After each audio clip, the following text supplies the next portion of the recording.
So this, I'm just going to do as just a single cut. Don't want to edit too much today.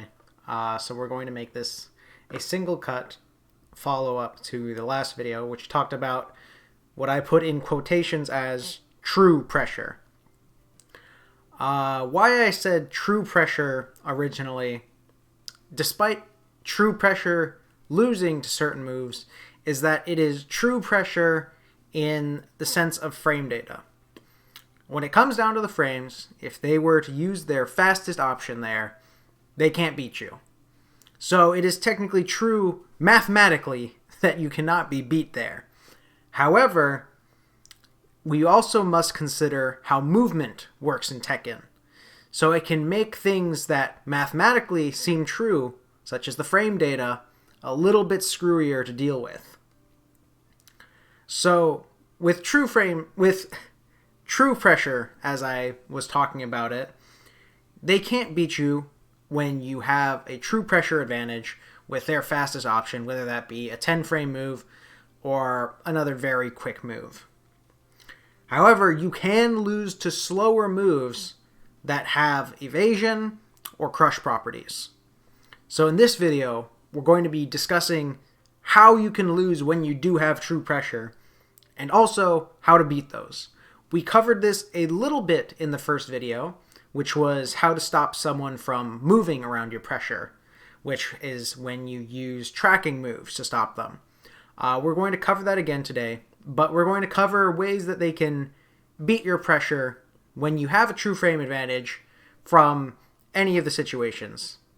Whether it is you're going for a high, whether you're going for a mid, and whether you are going for a low.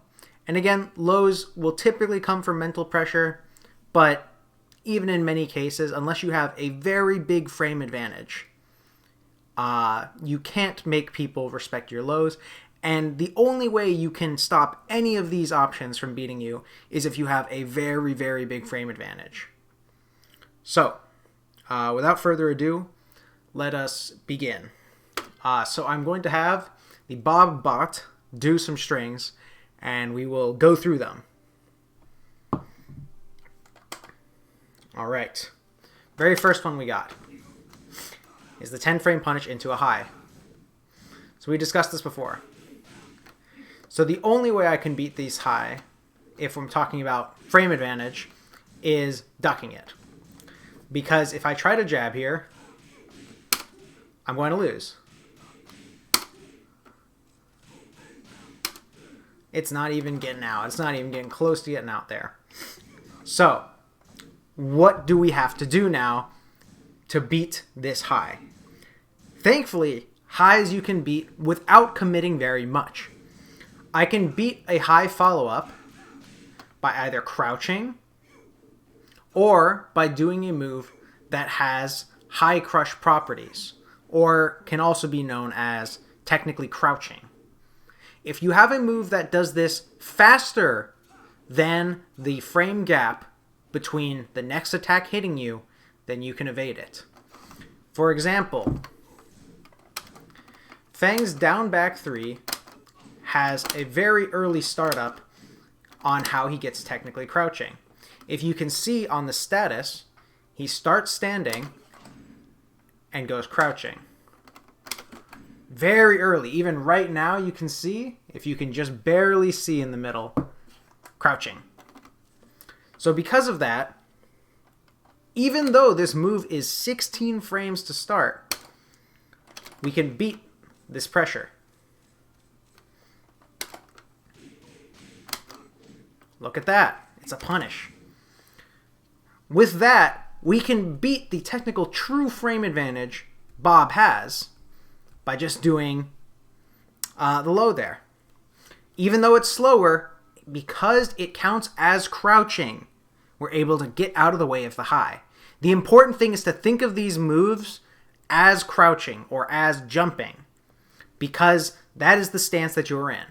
The other thing, though, is that it is not entirely as safe as just crouching. When I am just crouching, I can't be counter hit if I'm not pushing a button. However, if I'm doing this, I can be counter hit. So, if we change Bob now to, instead of, if he knows now that I'm going to go for this low, he can do a mid. And that'll catch me when I try to go for this down back 3.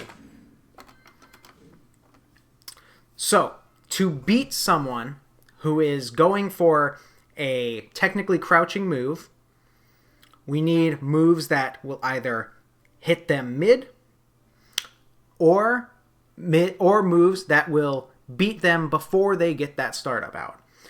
Because this is so fast, it can be quite hard to get a high move or any move that will be fast enough to beat that unless you are incredibly plus. Furthermore, it is important that you should not use low moves here, because if they choose to just crouch, they can block your low move and duck your high move. Mids are going to usually be your best option if they are trying to beat a high that you were throwing out.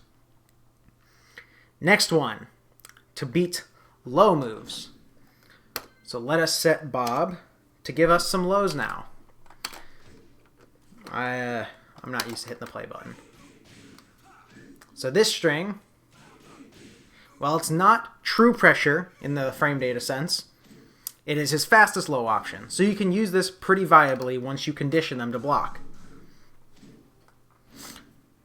To beat a low move, just like we could beat a high move by crouching, we can beat a low move by jumping. So we can use a normal jump here, or a character's hop kick or orbital heel. Any move that has technically jumping in it can beat this. So let us try a hop kick.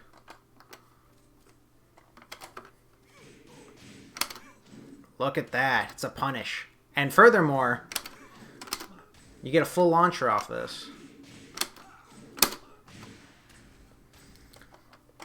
So, what's important to know about these is if they're trying to beat your lows, a lot of these options will be slow. If they're not just trying to beat your lows with the jab, as we discussed before, if they're trying to beat it specifically by crushing, these moves usually are not very fast.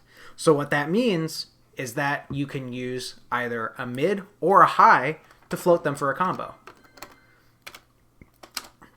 So let's say Bob now. I think Bob was going to go for a low, so I go for my hop kick. However, Bob was ready and has a jab out to stop me. He can float me like that. If he has a mid, he can also float me. Oh.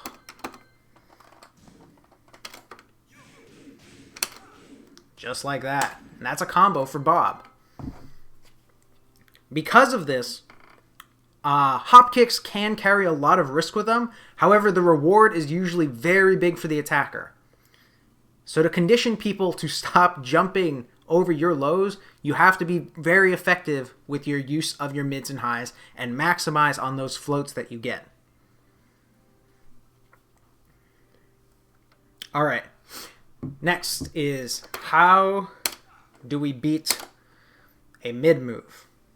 This one's a bit trickier because this is often going to be character specific. Because we know as Bob we can realign rather easily by tapping forward and delaying our input a bit. We can realign with a jab or a down forward one. It can be kind of hard for people to evade these. However, there's several moves in the game on different characters that make this possible. We're going to cover two of them with Feng. The first one is Evasive Moves. So Feng has up forward 2, which is a very evasive mid move. As you see, it's not very fast. However, it takes him very far off to his left when he uses it. This can get him out of a lot of tricky situations. Even though it is slow, the fact that it moves him so far makes it really hard to stop him when he uses this. So, if Bob was going for a mid, and Feng does this, Feng can get out of that situation for almost free. Just like that. So, how do we stop this? You can choose to block it and then punish them if it is punishable. However, a move that we discussed in the first episode was using a tracking or homing move. Bob has a quite good tracking or homing move. It's forward 4. Look how much damage you get on hit.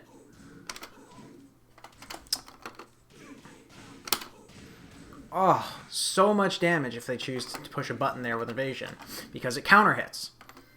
That's a very good move to shut people down. Again, you could just block it and wait them out, and you could delay your move a little bit more to try to catch them, although that carries a bit more risk. But you have to be able to shut people down from doing this. This is one of Feng's most abusable moves because it is almost a get-out-of-jail-free card. It's pretty hard to punish, and it's hard to stop him from doing it. The other type of move that we will discuss is a backswing blow. A lot of characters have these. They're usually, as you see, incredibly slow, 25 frames. However, because of how big that backstep is, this is extremely hard for characters to punish. Look at that, just went right around it. In these cases, things you can do is approach them very quickly. Again, you have to have a read on this. You can try to approach them and stuff it out with a jab or very quick mid, since it has a 20-something frame startup. It has 25 frames of startup. Because of that, you can quickly try to close the distance and poke them out, or you can move or block. That is a good thing about these moves, is that they're usually not super safe. They carry a bit of risk to them. Just going to take a quick break and check through my notes. The advantage of moving around one of their options is that you can get a combo starter a lot of times. If Feng whiffs this, and I step to the side and now launch him, that's a really big combo. If I manage to block and punish him for an option, while it's not as good as getting a launch combo, it is still good damage that I have earned by beating their option. You should weigh your risks. If you're very low on life, you may not be willing to step some moves like this. You may not be willing to move out of the way. Because even if a light move like this hits you, you're taking a lot of damage and you could die for it. Just blocking is a great option.